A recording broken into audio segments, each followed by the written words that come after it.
Поки у дошкільному навчальному закладі триває ремонт даху, дворічний Артем залишається у бабусі. До садочку приходить з мамою, вихователькою. Працюємо, але в домашньому режимі. Коли треба, приїжджаємо. Жінка каже, Артем чекає, коли знову зможе відвідувати садочок. Перший час питався, для чого дядя валяє кришу. А так, питає, згадує. Перший час дуже просився в садочок. А зараз уже звик вдома до бабусі.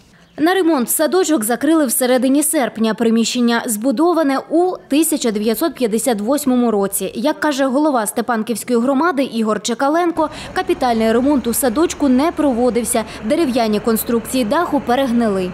От коли створилась громада, з'явилася така можливість.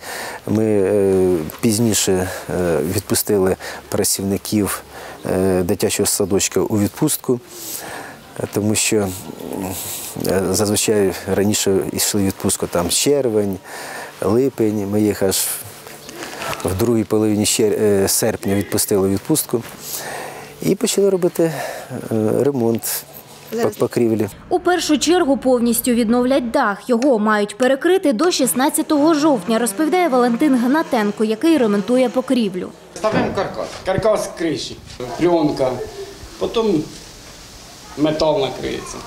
Опісля у дитсадку ремонтуватимуть внутрішні приміщення. Ми готові зараз на все, щоб тільки наш садочок швидше відкрився. Батьки, щоб скоріше все це відбулося, готові робити ремонт і допомогти все нам своїми силами.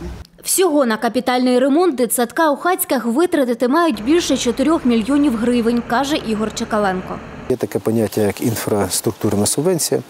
Вона 1 мільйон 800 її розмір складає.